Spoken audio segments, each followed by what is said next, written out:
He panicked without his tech guy, the man whom I cleaned up after almost every day. The millionaire couldn't believe his precious servers had crashed right before a multi-million-dollar deal. But I'm just a janitor in his Manhattan skyscraper, invisible as the dust I sweep away. Maybe you're finishing your rounds, checking the cameras, or closing the building while the world sleeps. Tell me, where are you watching from, and what time is it there? I promise, today's story will touch your heart. My name is Elena Rodriguez, and for the last 15 years, I've been the ghost of the Sterling Financial Tower on Fifth Avenue.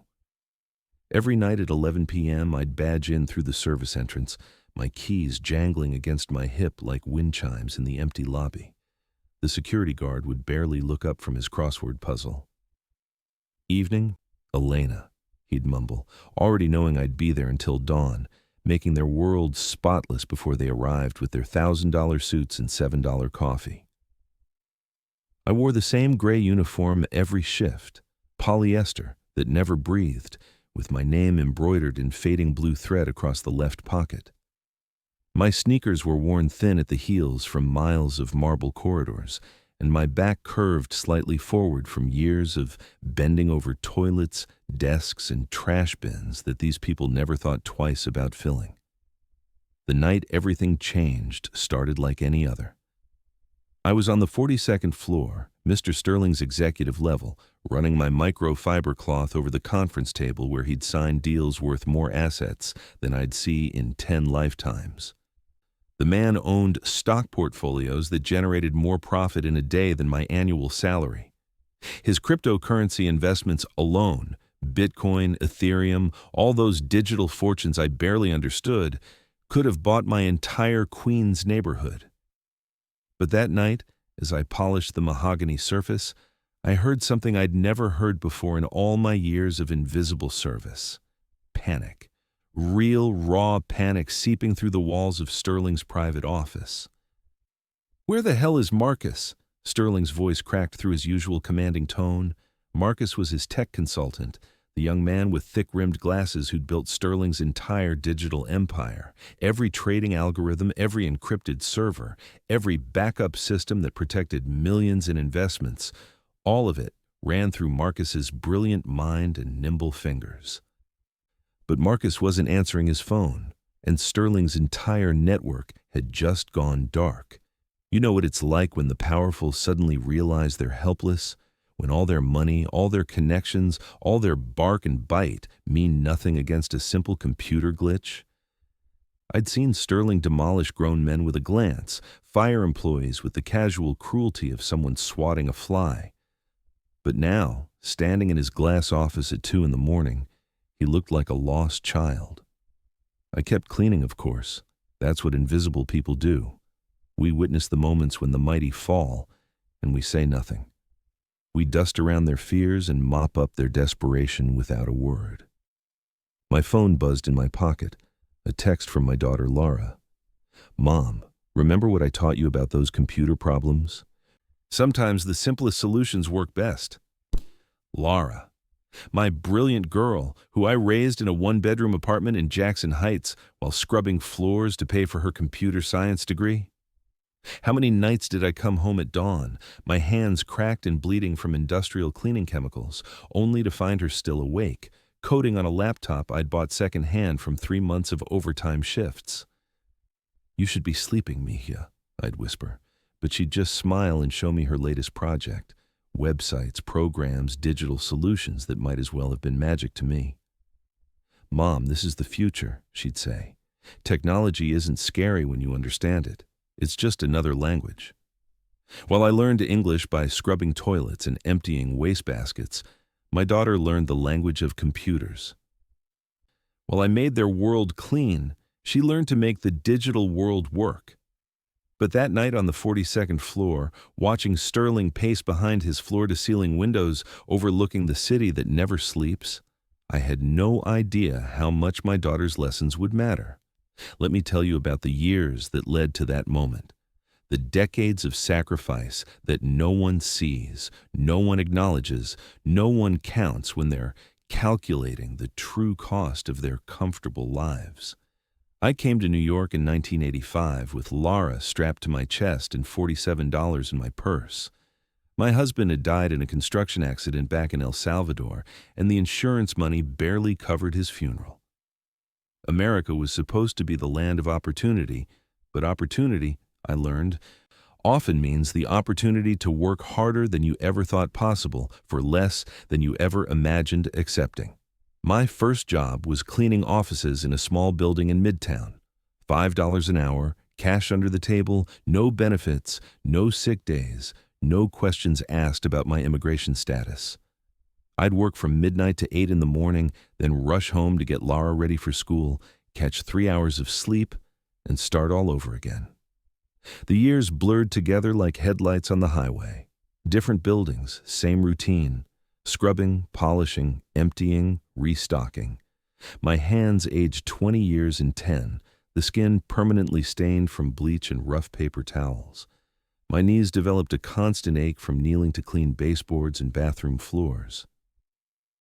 My shoulder blade burned from reaching into corners that expensive furniture couldn't quite hide. But Lara thrived. She learned English faster than I did, her accent disappearing while mine remained thick and obvious. She excelled in school while I remained invisible in the buildings I cleaned. She dreamed of college while I dreamed of health insurance. "Mama, why don't you ask for a raise?" she'd say when she was 15, watching me count and recount the bills spread across our kitchen table. How could I explain? How could I tell her that people like me don't ask for raises? We're grateful for what we get. We're replaceable, forgettable, expendable. We're the women who clean up after other people's lives while barely managing our own. By the time Lara graduated high school with a scholarship to NYU, I'd moved up in the world, relatively speaking. Sterling Financial hired me for their night cleaning crew, a step up from the small offices and retail spaces I'd been scrubbing for years.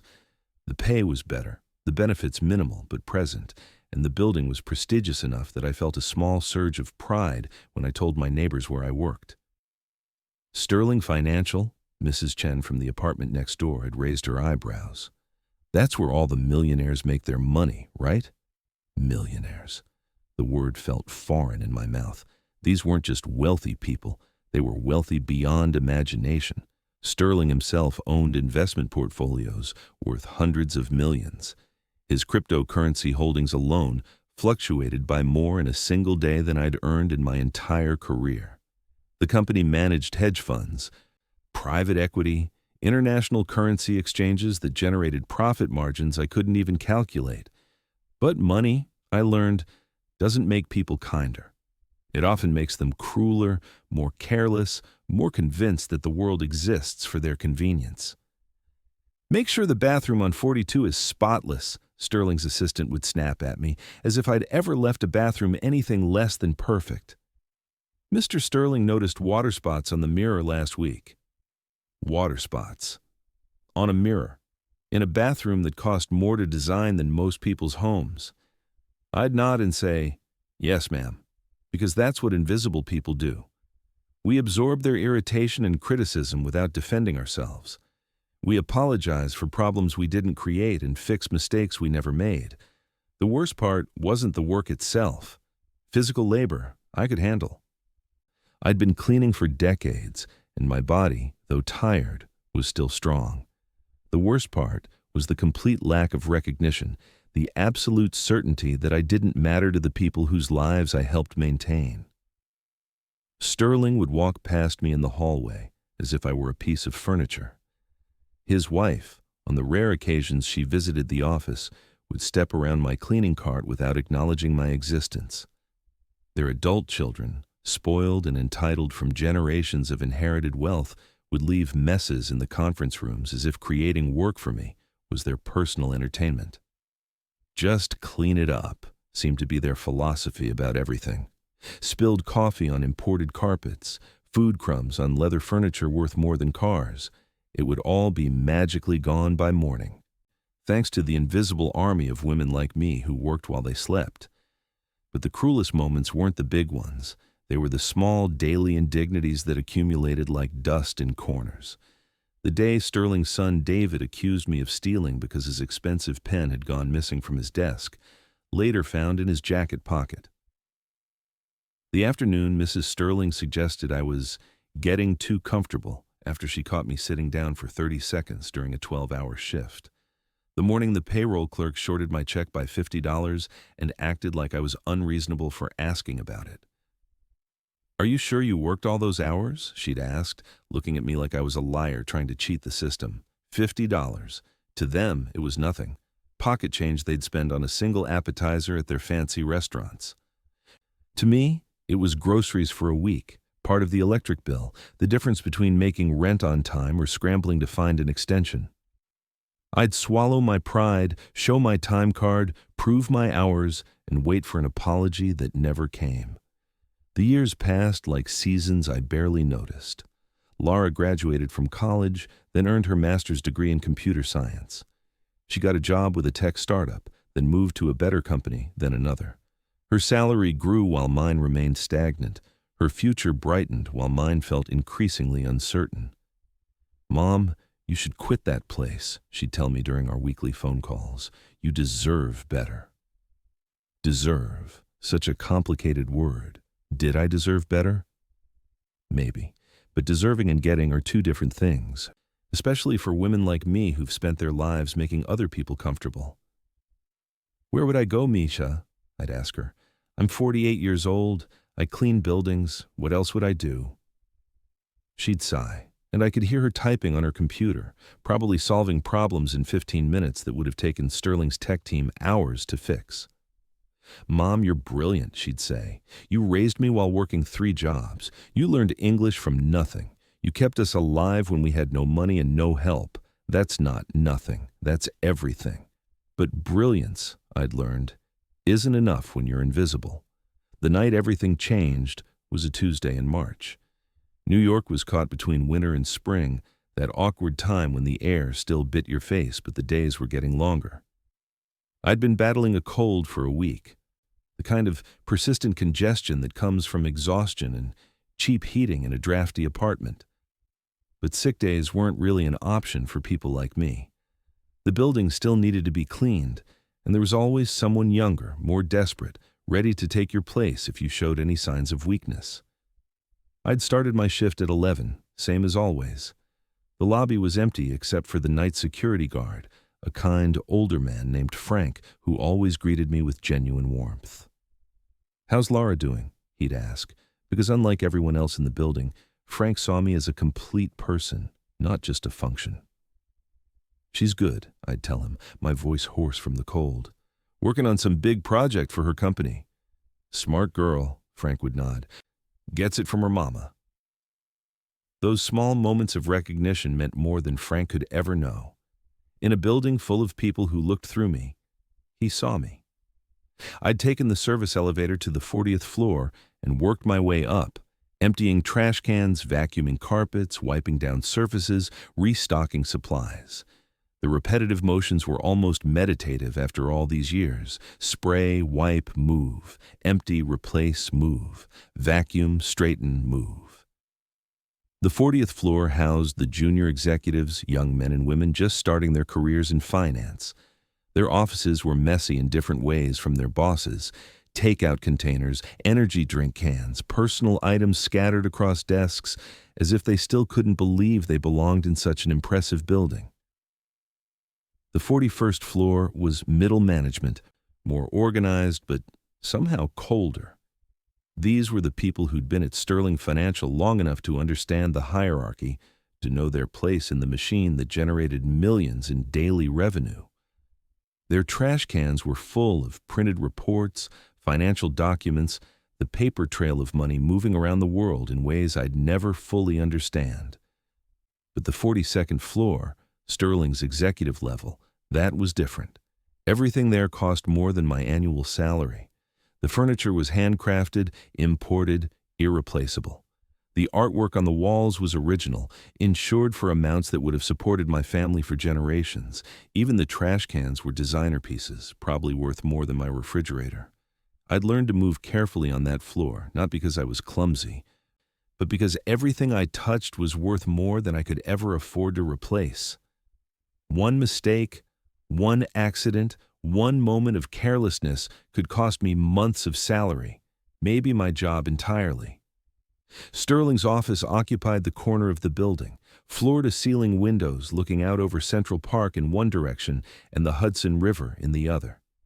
His desk was mahogany and marble, a monument to wealth and power that dominated the room like an altar. Behind it, multiple computer monitors displayed constantly changing numbers, stock prices, currency exchanges, cryptocurrency values, the digital pulse of international finance. I dusted those monitors hundreds of times, watching the numbers change while I worked, millions gained and lost while I wiped fingerprints from the screens. Bitcoin fortunes that rose and fell with more volatility than my monthly income. Investment portfolios that generated more interest in a day than I earned in a year. But that Tuesday night, as I approached Sterling's office with my cleaning cart, something was wrong. The usual soft glow of the monitors was replaced by blank screens. No scrolling numbers, no colorful charts, no digital display of endless wealth. Just darkness. And from inside the office, I heard something I'd never heard before in all my years of cleaning that building. Sterling's voice, high and tight with panic. "Marcus, pick up your damn phone," he was shouting. "The system's down, everything's down, and I've got the Tokyo markets opening in 3 hours." I knocked softly on the door frame. Sterling spun around, his usually perfect hair disheveled, his expensive shirt wrinkled from running his hands through his hair. "What?" he snapped. "Should I come back later, Mr. Sterling?" I asked quietly. He stared at me for a moment as if trying to remember who I was, what I was doing in his office at 2 a.m. No, just be careful around the equipment," he said, turning back to his dead monitors. "Everything's crashed. My tech guy isn't answering. I've got deals worth $50 million that need to close in the next 6 hours, and I can't even access my email." $50 million. The number hung in the air between us like smoke. $50 million in jeopardy because of computers that wouldn't turn on. I began dusting the bookshelves while Sterling continued calling Marcus, leaving increasingly desperate voicemails. I'd seen Marcus around the building many times, young, confident, always carrying multiple phones and tablets like digital armor. He was the wizard behind Sterling's financial empire, the person who kept all those millions flowing smoothly through electronic networks I barely understood. But wizards apparently sometimes disappeared at the worst possible moments. My phone buzzed. A text from Laura. "Can't sleep working on a project. How's your night going, Mom?" Without thinking, I typed back, "Watching a very rich man discover that money can't fix everything." She responded immediately, "Huh, what's wrong?" "Computer problems, big ones." "Want me to take a look? I'm awake anyway." I glanced at Sterling, who was now pacing behind his desk like a caged animal. What harm could it do? Lara wouldn't be able to see his private information remotely, but maybe she could at least tell us if the problem was serious or simple. "Mr. Sterling," I said softly. He spun around. "What?" "My daughter. She's very good with computers. Maybe she could help?" He stared at me as if I'd suggested calling a psychic hotline. "Your daughter?" "She's a software engineer, very experienced with these kinds of problems." Sterling's laugh was bitter. "Lady, this isn't a home computer with a virus. This is a multi-million-dollar trading system that handles international financial transactions. I need Marcus, not some kid." The dismissal stung, but I'd learned long ago not to take offense at comments like that. People like Sterling couldn't imagine that someone like me could have raised someone like Laura. In their minds, intelligence was hereditary, limited to people born into the right circumstances, educated at the right schools, connected to the right networks. But as Sterling continued his frantic calls to Marcus, who still wasn't answering, I watched his panic grow. The confident, commanding man who'd never acknowledged my existence was becoming more desperate by the minute. "Sir," I tried again, "what if she could just look? She wouldn't charge anything. She's awake anyway." Sterling stopped pacing and really looked at me for the first time in 15 years of employment. Your daughter really knows about computers? He asked. Yes, sir. She graduated from NYU, works for a tech company. She's helped me with computer problems before. It was only partially true. Lara had helped me with basic things, setting up my email, figuring out online banking, troubleshooting my ancient laptop. But she'd also told me stories about the complex systems she worked on, the problems she solved for companies much larger than Sterling Financial. Fine, Sterling said finally. Fine. What the hell? Call her. My hands shook slightly as I dialed Lara's number. It was 2:30 a.m., but she answered on the first ring. Mom, what's wrong? I'm at work. There's a computer problem, a big one. My boss, his whole system crashed. Okay, Lara said, and I could hear her moving around, probably already opening her laptop. Can you describe what happened? I looked at Sterling, who was watching me intently. Can you tell her what went wrong? Sterling took the phone from my hand, his expression skeptical but desperate. This is James Sterling, he said, his voice recovering some of its usual authority. I don't know who you are, but your mother says you understand computers. I couldn't hear Lara's side of the conversation, but I watched Sterling's face change as she spoke. The skepticism gradually gave way to attention, then to something approaching respect. Yes, he said. That's exactly what happened. The system just went black around midnight. A pause. You can do that remotely? Another pause. How old did you say you were? The conversation continued for several minutes, Sterling asking technical questions I couldn't follow, and Lara apparently providing answers that made sense to him. Finally, he handed the phone back to me. Mom, Lara's voice was confident, professional. I need you to help me look at a few things. Can you see the main computer tower? It should be under or next to his desk. For the next hour, I became my daughter's eyes and hands in Sterling's office. She guided me through a series of diagnostic steps, having me check connections, read error messages, restart systems in a specific sequence. Sterling stood beside me, watching intently as this woman he'd never met systematically analyzed his multi-million-dollar network through the voice of his janitor's daughter. Okay, Mom, I think I found the problem, Lara said finally. It's not the hardware. Someone installed a software update that conflicts with their trading platform. I can fix it, but I need your boss to give me permission to access his network remotely. Sterling didn't hesitate. He grabbed the phone again. What do you need from me? He asked. 20 minutes later, Sterling's monitors flickered back to life. Numbers began scrolling across screens, charts rebuilt themselves in real time, email notifications chimed like church bells announcing a resurrection. My God, Sterling whispered, staring at his restored desktop. It's all here. Everything's back. He took the phone one more time. Miss Rodriguez, he said, his voice completely different now, respectful, grateful, humble. I don't know how to thank you. You've just saved me millions of dollars. Just glad I could help, I heard Lara say through the phone's speaker. What's your rate for consulting work? Sterling asked. There was a pause, and I could picture Lara smiling on the other end of the line. No charge for this one, she said. My mom's told me about you for years. Consider it a favor. Sterling handed the phone back to me, but his expression had changed completely. For the first time in 15 years, he was really seeing me, not as a function, not as an invisible service provider, but as a person whose daughter had just accomplished something his expensive tech consultant couldn't. Lara, I said into the phone, my voice thick with pride. Thank you, mija. Mom, can you put it on speaker? I pressed the speaker button, and Lara's voice filled Sterling's office. Mr. Sterling, I want you to know that my mother is the strongest, smartest, most dedicated person I've ever known.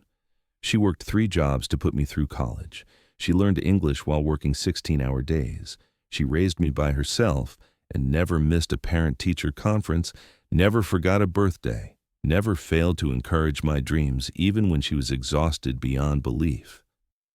Sterling stood perfectly still, listening. She's been invisible to you for 15 years, Lara continued, but she's the reason I became the person who could fix your computers tonight. She's the reason I know that hard work matters, that helping people matters, that doing your job well, even when no one notices, is its own reward. The office was silent except for the gentle hum of restored computer systems. "I don't want your money," Laura said, "but I want you to see my mother, really see her, because she's remarkable, and you've been lucky to have her all these years, whether you realized it or not." The call ended, and Sterling and I stood in his office at 3 in the morning, surrounded by the glow of monitors displaying his restored fortune. "Elena," he said finally, and hearing my name in his voice was like hearing a foreign word pronounced correctly for the first time. "Yes, sir." "I owe you an apology," he said. "Many apologies for 15 years of not seeing you." I didn't know what to say. In all my years of invisible service, no one had ever apologized for not seeing me. "And I owe your daughter more than I can ever repay," he continued. "She just saved deals worth more money than—" He paused. "More than I can explain." "She's a good girl," I said quietly. "She's a brilliant woman," Sterling corrected, "and she learned that brilliance from someone." We stood there in the restored glow of his financial empire, two people from completely different worlds who had just discovered they existed in the same universe. "Elena," Sterling said, "would you like some coffee? Real coffee. Not the break room stuff. I keep good beans in my office." For 15 years, I'd cleaned Sterling's office. I'd emptied his trash, dusted his furniture, vacuumed his carpets, and restocked his supplies. But I'd never been invited to sit down, never been offered anything, never been treated as someone who might want or need comfort. "Yes, sir," I said. "I'd like that." He made coffee in an expensive machine I'd dusted hundreds of times but never imagined using. The coffee was rich and smooth, served in cups that probably cost more than my weekly groceries. But for the first time in 15 years, I was sitting in Sterling's office not as his janitor, but as a person who had helped him when he needed it most. "Tell me about Laura," he said. So I did. I told him about raising her alone, about working nights while she studied, about the pride I felt watching her graduate, about the apartment in Jackson Heights where we'd built our life together. I told him about her first job, her promotions, her dreams of starting her own company someday. Sterling listened like someone who had never heard a story like mine before. And maybe he hadn't. In his world of inherited wealth and automatic privilege, maybe the idea of a single mother cleaning buildings to pay for her daughter's education was as foreign as a fairy tale. "I had no idea," he said when I finished. "All these years I never imagined. People like me," I said gently. "We're everywhere. We're just usually invisible." He nodded slowly, as if seeing something clearly for the first time. "Elena, I want to make this right," he said. "The way I've treated you, the way this company has treated you, it's not acceptable. You deserve better." Deserve. There was that word again. "What would make it right?" he asked. I thought about it. What would make 15 years of invisibility right? What could compensate for decades of being dismissed, ignored, treated like a piece of equipment instead of a human being? "Recognition," I said finally. "Just being seen, being treated like I matter." Sterling nodded. "What else?" "Fair pay for fair work," I said, feeling bolder. "Sick days when I'm sick. Health insurance that actually covers medical care." "Done," he said. "What else?" I looked around his office, at the expensive furniture, the original artwork, the windows overlooking the city that had been my home for decades, but never quite felt like it belonged to me. "Respect," I said, "for all of us. The security guards, the maintenance crew, the cleaning staff, we're not invisible. We keep this place running while you make your millions. We matter too." Sterling was quiet for a long moment, staring out his windows at the city beginning to wake up. The sky was starting to lighten, painting the horizon in soft purples and golds. "You're right," he said finally. "You're absolutely right." He turned back to me with an expression I'd never seen before, not just gratitude, but genuine respect. Elena, would you be interested in a different kind of position? Something that uses more of your abilities? I laughed, a sound that surprised us both. Mr. Sterling, I'm 53 years old. I've been cleaning buildings for 20 years. This is what I know how to do. But it's not all you know how to do, he said. Tonight proved that. Your daughter didn't learn her problem-solving skills from nowhere. She didn't develop her work ethic in a vacuum. She learned those things from watching you. I set down my coffee cup, the expensive porcelain making a soft clink against the marble tabletop. What are you suggesting? I'm suggesting that maybe there's more than one way to be valuable to this company, Sterling said. You've been here 15 years. You know this building, these systems, these people better than anyone. You've solved problems and prevented disasters in ways I've probably never even noticed. He was right, of course. I'd prevented water damage by noticing a small leak in the ceiling. I'd caught billing errors by finding discrepancies in supply invoices. I'd identified security risks by noticing patterns in who stayed late and who left doors unlocked. But none of that had ever been acknowledged, never mind rewarded. I'd like to offer you a position in facilities management, Sterling said, overseeing building operations, managing the cleaning and maintenance staff, liaising between building services and company operations. It would be a significant pay increase, full benefits, and real recognition for the knowledge you've built up over the years. I stared at him, trying to process what I was hearing. A real job, a career instead of just work, respect instead of invisibility. Why? I asked. Because you've earned it, Sterling said. Because you've been doing parts of that job for years without being paid for it. And because tonight, when I needed help, you were the one who provided it. Not my expensive consultants, not my high-paid staff, you. The offer was generous, more than I'd ever imagined possible. But something held me back, some deep-seated fear of being seen, of mattering, of expecting more than I'd been conditioned to accept. I need to think about it, I said. Sterling nodded. Of course. Take all the time you need. I finished my coffee in silence, watching the sun rise over Manhattan through windows I'd cleaned thousands of times, but never sat still long enough to enjoy. The view was spectacular. Central Park spreading out like a green blanket, the Hudson River catching the morning light, the city waking up floor by floor, window by window. Mr. Sterling, I said finally, can I ask you something? Of course. Why didn't you see me before tonight? In 15 years, why didn't you ever see me as a person? He was quiet for a long time, staring into his coffee cup like it might hold answers. Honestly, he said, because it was easier not to. Because seeing you would have meant acknowledging that I was benefiting from a system that kept you invisible. Because recognizing your humanity would have meant questioning my own privilege. His honesty was startling, more direct than I had expected. And because, he continued, I was raised in a world where people like me don't interact with people like you. We exist in parallel universes, sharing the same spaces but never really occupying the same reality.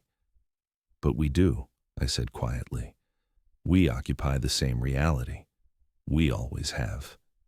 Yes, Sterling agreed. I just wasn't paying attention.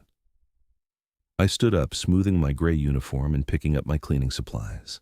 The sun was fully up now, and Sterling's staff would be arriving soon. I needed to finish my shift, to complete the work I'd been hired to do. Elena, Sterling said as I reached the door. I turned back.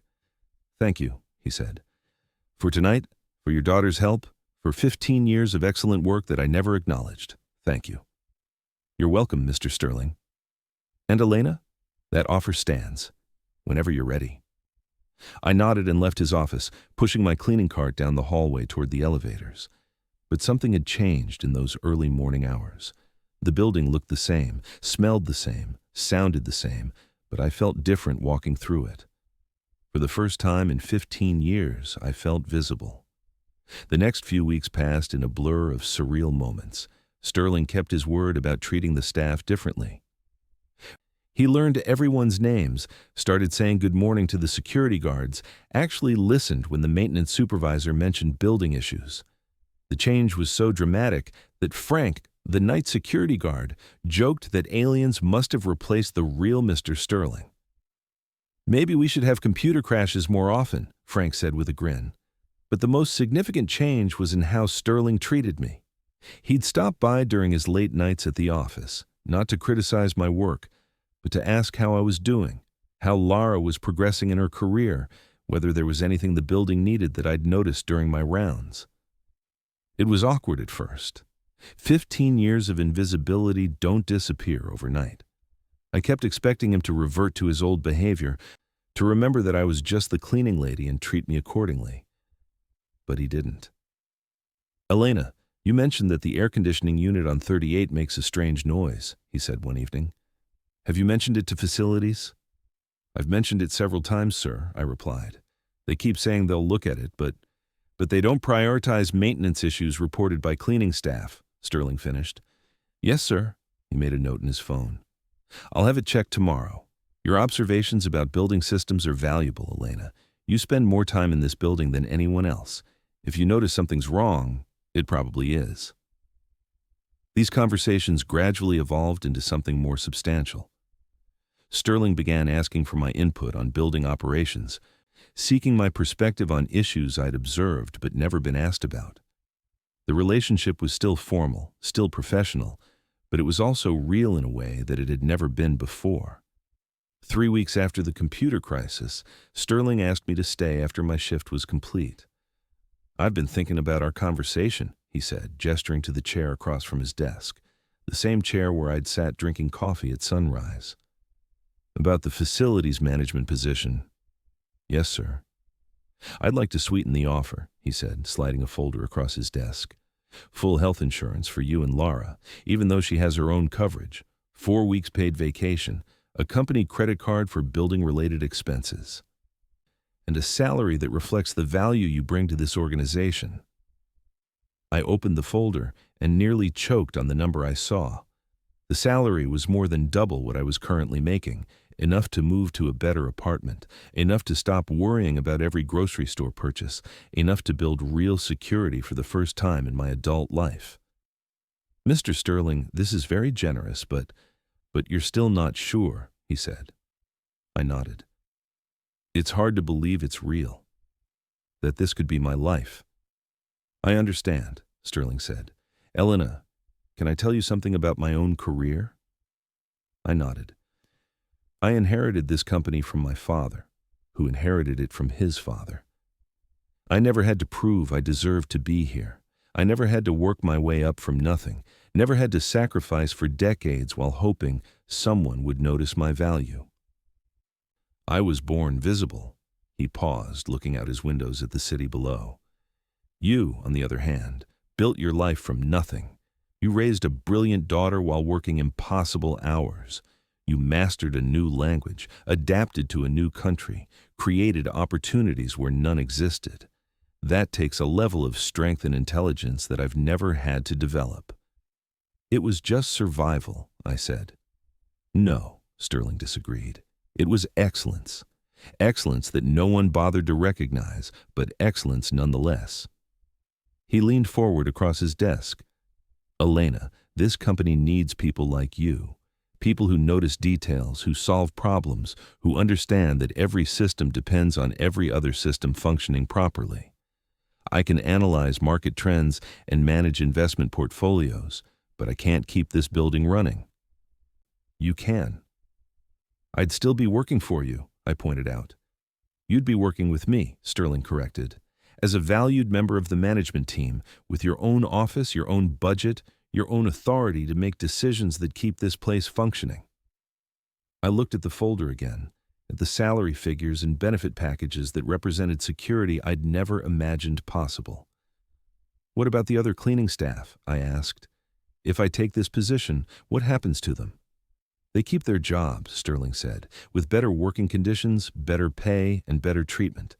That would be part of your responsibility, ensuring that everyone who works in this building is treated with the respect they deserve. The idea of advocating for people like me, of being in a position to ensure that no one else remained invisible for 15 years was almost overwhelming. "I'll need to train someone to take over my cleaning responsibilities," I said. Sterling smiled. "Is that a yes?" I thought about Laura, about the pride in her voice when she'd defended me to Sterling over the phone. I thought about all the other women working invisible jobs in buildings across the city, women who deserve to be seen and valued and treated as essential rather than expendable. "Yes," I said. "Yes, it's a yes." Sterling stood up and extended his hand. "Welcome to the management team, Elena." As I shook his hand, I realized that my daughter's voice hadn't just fixed his computer system that night. It had fixed something much more fundamental. It had made me visible in a world that had overlooked me for too long. The transition wasn't immediate or simple. Learning to navigate the corporate side of building management required new skills, new confidence, new ways of thinking about problems. But Sterling was patient, providing training and support that helped me adapt to responsibilities I'd never imagined holding. My first day in my new office, a real office with windows and a door that closed and my name on the outside, I sat at my desk and called Laura. "Mom, you sound different," she said as soon as she heard my voice. "Different how?" "Confident, like you believe you belong where you are." I looked out my office window at the city where I'd worked in the shadows for decades, where I'd raised my daughter while remaining invisible to the people whose lives I'd helped organize. "Maybe I'm starting to," I said. "I'm proud of you, Mom. Not because of the promotion, but because you finally let someone see who you really are." 6 months into my new position, something happened that reminded me why the change mattered so much. Maria, one of the night cleaning staff, came to my office with a problem. She'd been working at Sterling Financial for 3 years, but her English wasn't strong enough for her to communicate effectively with the day shift supervisors when she noticed building issues. "Mrs. Rodriguez," she said nervously, "there's water damage in the wall on 26. I tell day supervisor, but he say my English no good. Maybe I confused." I walked with Maria to the 26th floor and saw what she was talking about, subtle signs of water infiltration that could become a major problem if ignored. It was exactly the kind of detail that invisible workers notice but don't get taken seriously when they report it. "Maria, your observation is correct," I told her. "I'll have the building engineers check it immediately." Her relief was visible. "Thank you, Mrs. Rodriguez. I was worried they think I don't know." "You know," I assured her, "you see this building every day. Your observations are valuable." As the building engineers confirmed the water damage and began repairs, I realized that this was what the position really meant. Not just better pay and benefits for me, but a voice for all the workers whose expertise had been dismissed, whose contributions had been minimized, whose humanity had been overlooked. That evening, I called Sterling to report on the water damage. "Maria caught it early," I told him. "If she hadn't noticed and persisted in reporting it, we could have been looking at major structural damage." "Good catch," Sterling said. "Make sure Maria knows her vigilance saved us significant repair costs." "I will." And Sterling, "Thank you." "For what?" "For teaching me that being seen isn't just about being acknowledged. It's about being able to help others be seen too." A year later, Sterling Financial received an award for workplace excellence and employee satisfaction. The building's operation ran more efficiently than it ever had, staff turnover was at an all-time low, and productivity was up across all departments. At the award ceremony, Sterling insisted that I join him on stage. "This recognition belongs not just to Sterling Financial's executive team," he announced to the gathered crowd of city officials and business leaders, "but to Elena Rodriguez, our Director of Facilities Management, who has transformed how we think about the people who make our success possible." Standing on that stage, wearing a professional dress instead of a gray uniform, I thought about the woman who had cleaned those same building floors for 15 years without anyone knowing her name. I thought about all the other invisible workers in all the other buildings across the city, and I hoped that maybe, in some small way, this moment might help make a few more of them visible. After the ceremony, a young woman approached me. She was Latina, maybe 25, wearing a hotel housekeeping uniform. "Mrs. Rodriguez," she said shyly, "I saw the article about you in the newspaper, about how you went from cleaning offices to managing the whole building." "Yes," I said. "I have a daughter," she continued. "She's smart, like your daughter. She wants to study computers. But I work 2 jobs and I'm scared there's no money for college, no way to help her dreams come true." I looked at this young woman and saw myself 25 years earlier. Tired, worried, loving, fiercely but uncertain how to translate that love into opportunity for my child. "What's your name?" I asked. "Carmen." "Carmen, let me tell you something my daughter taught me," I said. "The most powerful computer system in the world is useless if no one maintains it, if no one notices when something's wrong, if no one cares enough to fix problems before they become disasters." Carmen listened intently. "You're not just working 2 jobs," I continued. "You're teaching your daughter that hard work matters, that perseverance creates possibilities, that love finds a way. Those aren't just lessons, they're superpowers. And someday, when your daughter is successful, she'll use those superpowers to help other people the way my daughter helped me." Carmen smiled, and I saw a glimpse of hope replace the worry in her eyes. "The invisible work you're doing now," I told her, "it's preparing you for the visible work you'll do later. Trust the process, trust yourself, and never forget that you matter even when the world acts like you don't." As Carmen walked away, I realized that this conversation was why the transformation in my life mattered, not just because I'd found recognition and respect, but because visible success creates pathways for others who are still invisible. That night, I sat in my apartment in Queens, a nicer apartment now with good heating and windows that actually closed properly, and called Laura. "How was the award ceremony?" she asked. "Surreal," I said, "but also right somehow. I wish I could have been there." "You were there, mija. None of this would have happened without that phone call you made a year ago. You didn't just fix Sterling's computer, you fixed my life." "Mom, you fixed your own life. I just gave you an opportunity to show someone who you really are." We talked for another hour, about her work, about my new responsibilities, about the young woman I'd met at the ceremony. But underneath our conversation was something that hadn't been there before.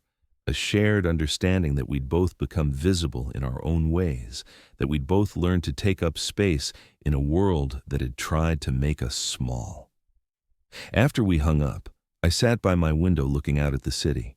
Somewhere out there, women like Carmen were working night shifts, raising children, building dreams one day at a time. They were invisible for now, but not forever. Change was possible, recognition was possible, dignity was possible.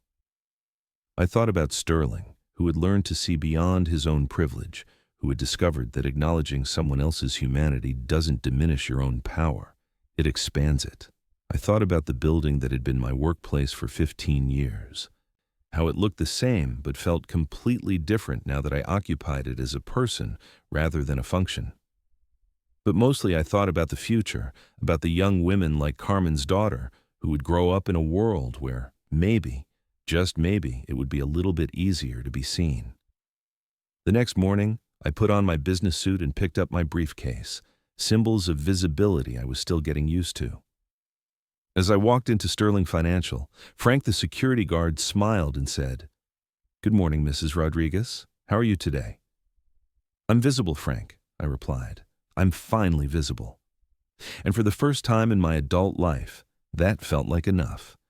But this story isn't really about me becoming visible to Sterling, or about getting promoted, or even about my daughter's brilliant solution to a computer crisis. This story is about something much more fundamental, the recognition that every person doing essential work, whether in a corporate tower or a small office, whether cleaning floors or managing budgets, whether speaking perfect English or doing their best with a new language, matters. We all deserve to be seen, to be valued, to be treated with basic human dignity. And sometimes it takes a crisis, a broken computer, a desperate phone call, an unexpected solution to remind the powerful that their success depends entirely on the people they've never bothered to notice. Have you ever felt invisible at your job?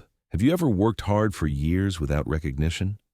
Do you know someone whose contributions have been overlooked, whose humanity has been dismissed, whose value has been minimized? 2 years after that transformative night, I found myself facing a new challenge that would test everything I'd learned about visibility, dignity, and the power of speaking up for others. It started on a Thursday morning when I received a call from Diana Volkov, the head of Human Resources. Her voice was tight with barely concealed frustration. "Elena, we need to talk," she said. "My office, as soon as possible." Diana had never been comfortable with my promotion. She was part of the old guard at Sterling Financial, someone who believed in rigid hierarchies and the natural order of things. In her mind, cleaning ladies stayed cleaning ladies, and any disruption to that system was inherently suspect. I found her in her sterile office on the 39th floor, surrounded by employee files and corporate policy manuals. Everything about the space screamed efficiency over humanity. Gray furniture, fluorescent lighting, not a single personal touch to suggest that actual people worked in this building. "Sit down," Diana said without looking up from her computer screen. I sat in the uncomfortable chair across from her desk, the same type of chair I'd been offered in countless offices over the years when someone needed to deliver bad news or criticism. "We have a problem," Diana continued, finally making eye contact. Her expression was cold, professional, in the way that people use professionalism as a weapon. "Several employees have filed complaints about your management style." "What kind of complaints?" I asked, though I had a sinking feeling I already knew. Diana consulted a folder on her desk. "Excessive familiarity with subordinate staff. Failure to maintain appropriate professional boundaries. Quote, treating the cleaning crew like family instead of employees." The accusations hung in the air between us like accusatory fingers.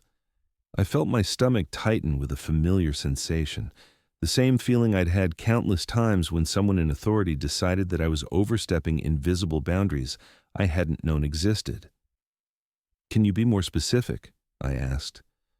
"Last week you were seen hugging Maria Gonzalez in the supply closet after she received news that her son had been accepted to community college," Diana read from her notes. "You've been observed eating lunch with various members of the cleaning and maintenance staff in the employee break room. Multiple witnesses report that you address hourly workers by their first names and inquire about their personal lives." Each accusation felt like a slap. The things they were criticizing me for, treating people with basic human kindness, celebrating their victories, caring about their lives. These weren't management failures. They were the only things that made the job meaningful. "Diana," I said carefully, "these people aren't just employees under my supervision. They're human beings with hopes, dreams, families, struggles. When Maria's son got into college, it was a huge triumph for someone who's been working 2 jobs to support his education. I was happy for her.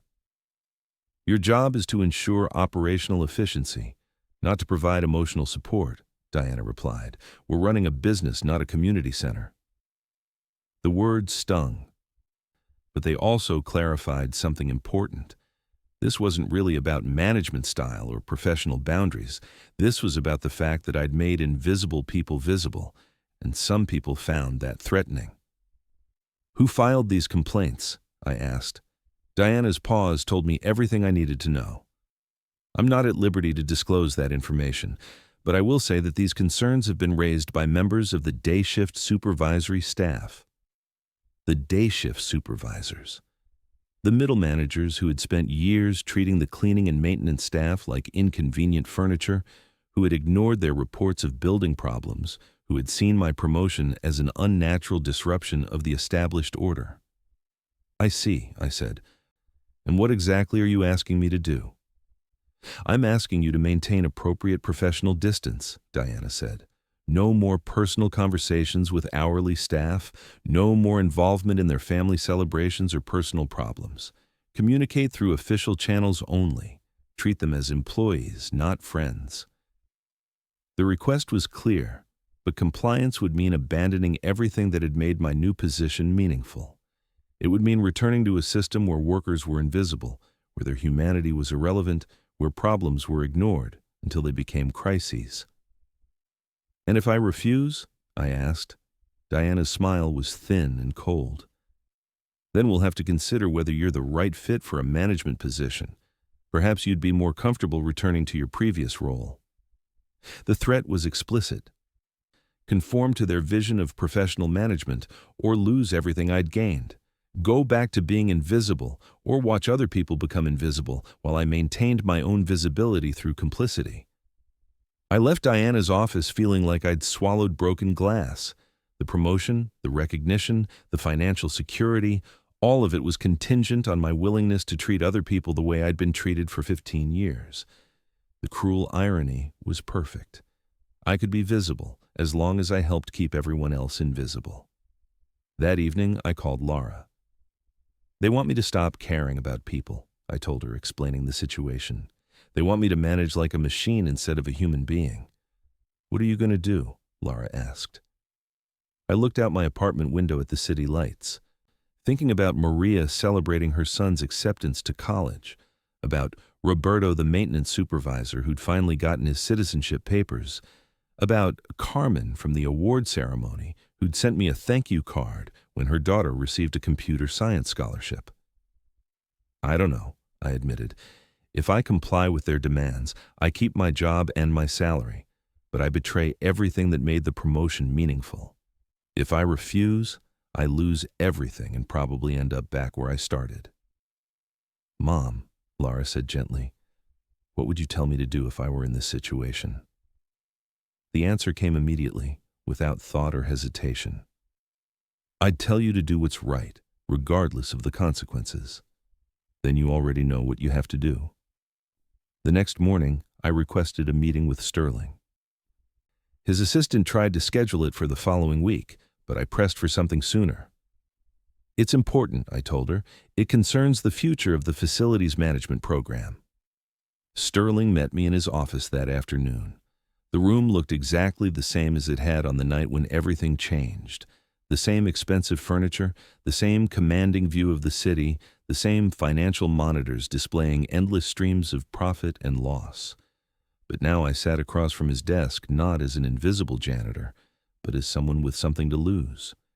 "Diana says there have been complaints about your management style," Sterling said without preamble. He'd clearly already discussed the situation with HR. "Yes," I said. "I've been accused of treating the staff like human beings." Sterling's eyebrows rose slightly. "That's an interesting way to put it." "It's an accurate way to put it," I replied. "The complaint is that I care about the people I supervise, that I celebrate their victories and support them through challenges, that I treat them with dignity and respect. Diana says you've been too informal, that you've blurred professional boundaries." I leaned forward in my chair. "Sterling, can I ask you something?" He nodded. "On the night when your computer system crashed, when you were panicking about $50 million in deals, did you call the facilities management department? Did you reach out through official channels and file a formal work order?" Sterling was quiet, understanding where I was going with this. "No," he said finally. "I accepted help from the janitor who happened to be in my office. And when my daughter fixed your system, did she bill you through a proper consulting agreement? Did she follow professional protocols?" "No. She helped you because I asked her to, and I asked her to because I saw that you were in distress. A person in distress, not just a boss with a problem." I stood up and walked to his windows, looking out at the city where millions of people worked in visible jobs in anonymous buildings. "Sterling, you promoted me because you said I had knowledge and skills that this company needed. But what you really discovered that night was that I had something more valuable than technical expertise. I had relationships, connections, trust." I turned back to face him. "My daughter didn't help you because she knew about computers. She helped you because she trusted me, and I trusted you enough to ask. That kind of trust doesn't come from maintaining professional boundaries. It comes from seeing people as complete human beings." Sterling was silent, absorbing what I was saying. "The day shift supervisors who complained about me," I continued, "they want me to go back to the old system. The system where workers are invisible, where their observations don't matter, where their problems are irrelevant as long as the basic functions get performed. And you're not willing to do that. I'm not willing to do that, I confirmed, because that system doesn't work. It's inefficient, it's inhumane, and it's the reason your computer system crashed in the first place. Sterling looked puzzled. How do you figure that? Marcus, your old tech consultant, was part of the same system. He was isolated, unaccountable, disconnected from the people who actually used the systems he maintained. When he disappeared at your moment of crisis, you had no backup, no relationships, no alternative sources of help. The pieces were clicking together in Sterling's mind. But when you needed help, you ended up getting it from the most unlikely source possible, the janitor you'd ignored for 15 years and her daughter you'd never met. Why? Because I had built relationships, real relationships, based on mutual respect and genuine care. I returned to my seat, leaning forward across his desk. The people who complained about my management style want efficiency without humanity. They want the benefits of human labor without acknowledging human needs, but you can't have one without the other. The moment you start treating people like machines, you lose access to everything that makes them valuable: their creativity, their loyalty, their willingness to go above and beyond when you need them most. Sterling steepled his fingers, considering my words. So what are you proposing? I'm proposing that we fully commit to treating everyone in this building like a complete person. Not just me, not just the management team, but everyone from the security guards to the executive assistants to the cleaning crew. That sounds expensive. It's expensive not to, I countered. Maria Gonzalez caught water damage that could have cost hundreds of thousands in repairs. Roberto Vasquez identified an electrical hazard that could have shut down the entire network. Carmen Torres noticed suspicious activity that prevented a potential break-in. None of that happens if people feel invisible, if they think their observations don't matter. I pulled out a folder I'd prepared, filled with documentation of problems caught early, crises prevented, efficiency improvements suggested by hourly staff. In the 18 months since you promoted me, building operational costs are down 12%, maintenance issues are resolved 60% faster, and employee satisfaction scores have increased across all departments. Not because I'm managing more efficiently, but because I'm managing more humanely.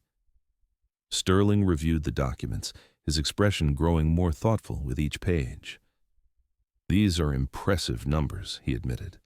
They're proof that treating people well isn't just the right thing to do. It's the smart thing to do. Sterling set down the folder and looked at me directly. Elena, what do you need from me? I need you to back me up, I said.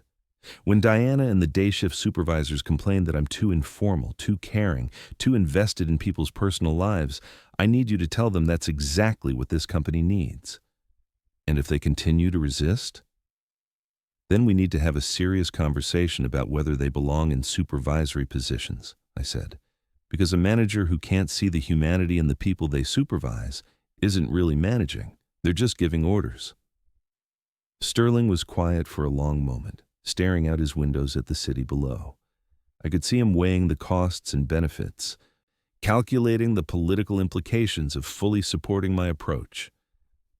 You know, he said finally, my father built this company on relationships. He knew every employee by name, knew about their families, their dreams, their challenges. Somewhere along the way, we lost that. It's not too late to find it again. Sterling nodded slowly. You're right. It's not. He picked up his phone and called Diana's extension. Diana, this is James. I need you to come to my office immediately. He paused, listening. No, it can't wait. 10 minutes later, Diana arrived, her expression tight with barely concealed irritation at being summoned so abruptly. Diana, sit down, Sterling said. Elena and I have been discussing the complaints about her management style. Diana's expression brightened slightly, probably expecting that I was about to be disciplined or demoted. After reviewing the operational improvements in facilities management over the past year, Sterling continued, I've decided that Elena's approach should be the model for all supervisory staff in this company. The color drained from Diana's face. Effective immediately, Sterling said. I want you to develop training programs that emphasize employee engagement, personal connection, and treating all staff as valued contributors rather than replaceable resources. James, Diana started, I'm not asking for your opinion, Sterling cut her off. I'm giving you a directive. The old way of managing people, treating them as invisible, ignoring their humanity, managing through fear and distance, that's over. Elena's results speak for themselves. Diana looked like she'd swallowed something bitter. What about the complaints from the day shift supervisors? What about them? Sterling asked. Are they complaining about decreased efficiency, increased costs, lower productivity? No, but then they're complaining about Elena treating people with dignity and respect, in which case they need to adjust their expectations, not Elena. Sterling leaned back in his chair, his tone becoming even more authoritative. Diana, I want you to understand something. Elena didn't just save this company money and improve operations. She saved my entire portfolio when my tech systems crashed. She did that not through technical expertise, but through relationships, through caring enough about people to ask for help, and being trusted enough to receive it. He gestured toward me. That's the kind of management this company needs, not just in facilities, but in every department. People who see the full humanity of everyone they work with. Diana nodded stiffly. I understand. Do you? Sterling asked. Because if you find it difficult to implement this approach, if you think treating people with dignity is too challenging or too expensive, then maybe you're not the right person to head human resources. The threat was clear and unambiguous. Diana's job was now contingent on her ability to support the very approach she'd been trying to undermine. I'll begin developing the training programs immediately, Diana said. Good. And Diana, I want Elena involved in designing those programs. She clearly understands something about human resources that the rest of us are still learning. After Diana left, Sterling and I sat in his office in comfortable silence. Outside his windows, the city continued its relentless pace. Millions of people working, striving, hoping, many of them invisible to the people they served. Thank you, I said finally. Don't thank me, Sterling replied. Thank you. You've taught me that good business and good humanity aren't opposites. They're the same thing. Over the following months, the culture at Sterling Financial underwent a gradual but profound transformation. The training programs Diana developed, with considerable input from me, emphasized empathy, communication, and genuine engagement with all employees. Not everyone adapted easily. Two of the day shift supervisors who'd complained about my management style ultimately left the company, unable or unwilling to adjust to a system that required them to see hourly workers as complete people.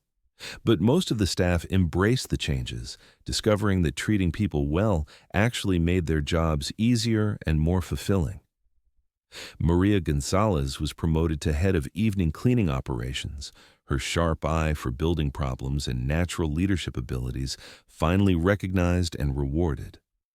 Roberto Vasquez became facilities maintenance coordinator, his decades of knowledge about the building systems now valued rather than dismissed.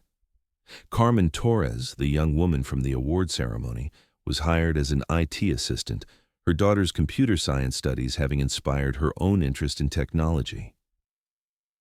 The ripple effects extended beyond Sterling Financial. Other companies in the building began adopting similar approaches, influenced by our improved operational efficiency, and notably, higher employee satisfaction scores.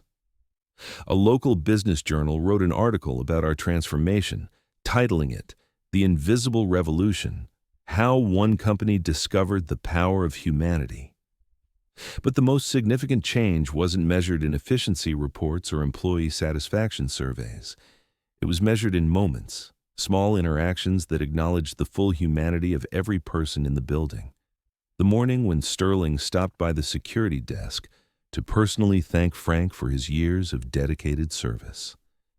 The afternoon when Diana, yes, Diana, helped translate a complex benefits document for a maintenance worker whose English was still developing.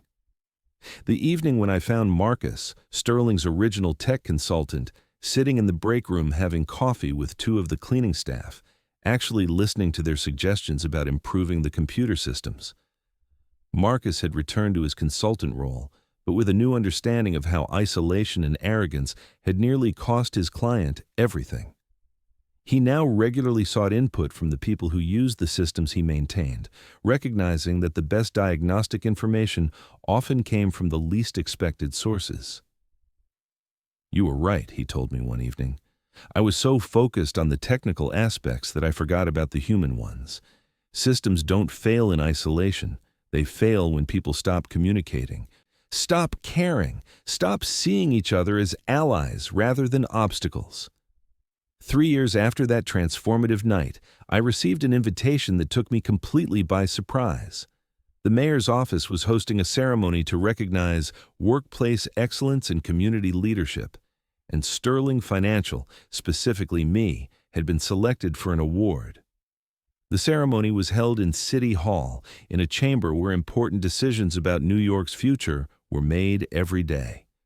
As I walked into the ornate room filled with city officials, business leaders, and community advocates, I thought about all the invisible workers who would never receive recognition like this, who would never be thanked for their contributions to the city's daily functioning.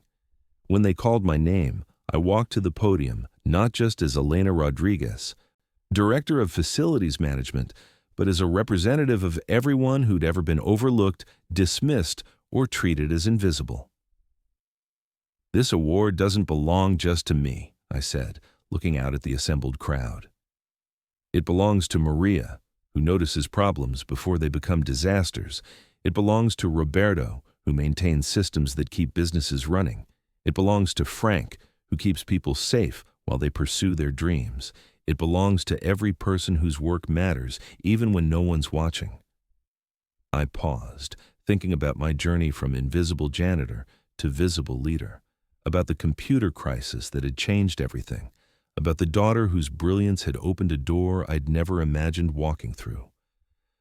"But most of all," I continued, "this award belongs to everyone who's learned that seeing people, really seeing them, isn't just about kindness or fairness. It's about recognizing that our success, our safety, our prosperity depends entirely on people we might never notice.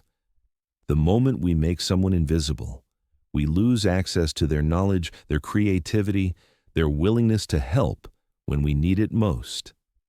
After the ceremony, as I mingled with the other honorees and congratulated colleagues from companies across the city, a familiar voice called my name.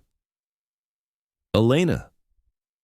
I turned to see Carmen, not the young woman in the housekeeping uniform from 3 years ago, but a confident professional in a tailored suit, carrying herself with the kind of dignity that comes from being truly seen and valued. "Carmen, don't tell me you work in the mayor's office now," I said, embracing her warmly. She laughed. "Not yet, but I'm managing building operations for the Department of Social Services downtown. 3 buildings, 200 employees, and a chance to implement everything you taught me about treating people with respect." "And your daughter?" Carmen's smile could have lit up the entire chamber. "Graduating next month with a computer science degree. She already has a job offer from a tech company in Brooklyn." "But Elena, you want to know the best part?" I nodded. "She's planning to start a non-profit that provides technology training for immigrant women. She says she wants to help other daughters of invisible mothers become visible." As I rode home that evening, metal heavy in my purse and mind full of memories, I called Lara to share the evening's events. "I'm proud of you, Mom," she said, "but I'm not surprised. This is who you've always been. You just finally found a place where that was recognized and valued." "Mija, I need to ask you something." "What's that?" "Do you remember what you said to Sterling that night? About me being the reason you became the person who could fix his computers?" "Of course, it's true." "Well, I want you to know that you're the reason I became the person who could fix his company. Your voice, your confidence, your willingness to defend me, That's what gave me the strength to believe I deserved to be seen. We talked until nearly midnight, mother and daughter sharing stories of visibility and recognition, of moments when we'd been truly seen and valued for who we were, rather than dismissed for what we lacked. But the most important part of our conversation came at the very end, when Lara said something that crystallized everything I'd learned over the past few years. "Mom, do you know what the real miracle was that night?" "What?" "It wasn't that I fixed Sterling's computer. That was just technical knowledge. The real miracle was that after 15 years of being invisible, when he needed help, you were brave enough to speak up. That took more courage than all the computer skills in the world." After we hung up, I sat in my apartment, now a comfortable 2-bedroom place with actual heating and windows that worked properly, and thought about bravery. For most of my adult life, I'd thought bravery meant enduring invisibility, accepting dismissal, surviving disregard without complaint. I'd thought strength meant holding my tongue when disrespected, keeping my head down when ignored, making myself smaller so others could feel bigger. But I'd learned something different in my journey from invisible janitor to visible leader. Real bravery meant refusing to be invisible when visibility was possible. Real strength meant speaking up for others who couldn't yet speak for themselves. Real courage meant insisting on dignity, not just for myself, but for everyone whose humanity had been overlooked. The next morning, as I walked into Sterling Financial in my professional attire, carrying my briefcase and wearing my city award pin, Frank the security guard smiled his usual warm greeting. "Good morning, Mrs. Rodriguez. How are you today?" "I'm visible, Frank," I replied, same as always. "I'm finally visible." But then I added something new. "And so are you. Thank you for seeing me all those years when no one else did. Thank you for treating me like a person when the world acted like I was invisible." Frank's eyes filled with tears. "Elena, you never were invisible to me. You were always complete, always valuable, always important. I was just waiting for everyone else to figure it out." As I walked through the lobby toward the elevators, I realized that Frank's words contained the deepest truth of my entire story. I had never actually been invisible. I had always been complete, always been valuable, always been important. The miracle wasn't that I became visible. The miracle was that I finally stopped accepting invisibility as my natural state. And now, every day, in my role as a leader and advocate, I work to help others make the same discovery. Because the truth is, none of us are invisible. We're all complete, valuable, important human beings deserving of recognition, respect, and dignity. Some of us just need a computer crisis, a midnight phone call, and a daughter's fierce love to remember who we've always been. The story I've shared with you tonight isn't really about one woman's journey from janitor to executive. It's about the revolutionary act of seeing people, really seeing them, in a world that profits from making workers invisible. It's about recognizing that the person who cleans your office has dreams as big as yours, struggles as real as yours, and wisdom earned through experiences you might never face. It's about understanding that success isn't just about individual achievement, but about lifting others up, creating pathways for recognition, and refusing to let anyone remain invisible when they deserve to be seen. Every day, in offices, in factories, in schools, in hospitals across the world, there are people whose contributions keep our lives functioning smoothly, while they themselves remain unnoticed, unacknowledged, unappreciated. Their stories matter. Their experiences count. Their humanity deserves recognition. This story belongs to all of them. To the security guards keeping us safe while we sleep. To the maintenance workers fixing problems we never knew existed. To the cleaning crews making our spaces healthy and comfortable. To the food service workers nourishing our bodies. To the child care providers raising the next generation. To everyone whose essential work makes modern life possible. You are not invisible. Your work has value. Your observations matter. Your humanity deserves respect. And if the world hasn't figured that out yet, keep speaking up, keep showing up, keep insisting on dignity until they do. Because sometimes, in the middle of a crisis, when all the expensive consultants and high-paid experts can't solve the problem, it's the voice of someone they never noticed that saves the day. And that voice might just be yours. Thank you for sharing this journey with me. Remember, you matter, your work counts, and you deserve to be seen. The world needs your unique perspective, your hard-earned wisdom, and your irreplaceable contribution. Keep believing in your own visibility and help others discover theirs.